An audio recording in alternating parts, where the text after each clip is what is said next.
बिस्मिल्लाहिर्रहमानिर्रहीम। Dear viewers, आज हम माइनर्स और कोफैक्टर को समझने की कोशिश करते हैं। देखिए, अगर आपके पास एक कोई मैट्रिक्स है, इसके जो एलिमेंट्स हैं A11, A12, A13, A21, A22, A23 और A31, A32, A33। सपोज़ आपके पास ये एक मैट्रिक्स है। अगर आप एलिमेंट A11 का माइनर निकालना चाहते हैं तो आप कैसे निकालेंगे? यानी माइनर ऑफ A11, आप इसको यूँ निकालेंगे। इसको हम माइनर को हम M से डिनोट करते हैं, तो M11 यानी minor of element at position 11, वो हमारे पास बराबर होगा किस चीज़ के?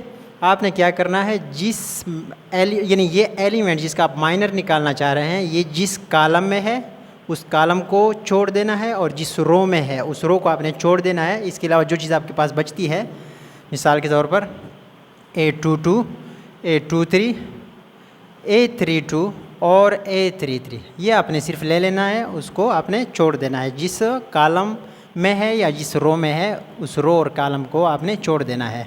तो इस तरीके से आपके पास माइनर है। इसको आप सिंपल 2x2 डिटर्मिनेंट जिस तरह हम निकालते हैं उस तरीके से आपने इसको सॉल्व करना है। यानी इसको इसके साथ मल्टीप्लाई करेंगे, 22 A33 माइनस A23 और A32।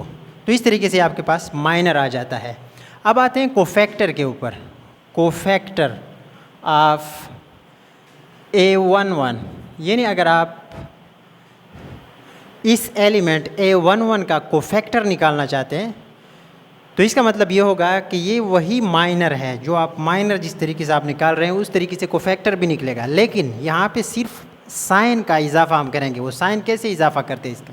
देखिए, कोफैक्टर को हम कैपिटल A से शो करते हैं, A11 यानी cofactor of element A11 is equal to, यहाँ पे -1 लिख के इसके ऊपर आपने ये जो आपको 1 नज़र आ रहा है इसको यहाँ पे आपने ऐड कर देना है पावर में, यानी 1 + 1। बाकी वही आगे माइनर आएगा, माइनर ऑफ 1 जो आपने यहाँ पे कैलकुलेट किया है। तो इस चीज़ को हम कोफैक्टर कहते हैं। यानी यहाँ पे सिर्फ ये जो साइन है इसको डिसाइड करने के लिए ये प्रोसेस किया जाता है। देखिए, इसका मतलब क्या हुआ? A11 इज इक्वल टू -1/2, और यहाँ पे आपने ये माइनर लगा देना है। इस तरीके से आप इसको सॉल्व करेंगे तो ये आपके पास माइनर है और ये आपके पास कोफैक्टर है। माइनर और कोफैक्टर में सिर्फ ये फ़र्क है कि माइनर जनरल जहाँ से भी आप लेते हैं साइन को हम कंसीडर नहीं करते, जबकि कोफैक्टर में साइन को भी देखा जाता है। साइन को चेक करने के लिए हम -1 पावर, वहाँ पे जो आपके पास ये इंडेक्स है नीचे वाले, इनको प्लस किया जाता है। मैं एक और मिसाल देता हूँ। बिलफर्ज आप A23, इसका अगर आप कोफैक्टर निकालना चाहते हैं तो कोफैक्टर कैसे निकालेंगे? यानी cofactor of 23 is equal to -1/2 + 3 और माइनर ऑफ 23। देखिए, यहाँ पे पास cofactor of 23 is equal to -1/5 आता है।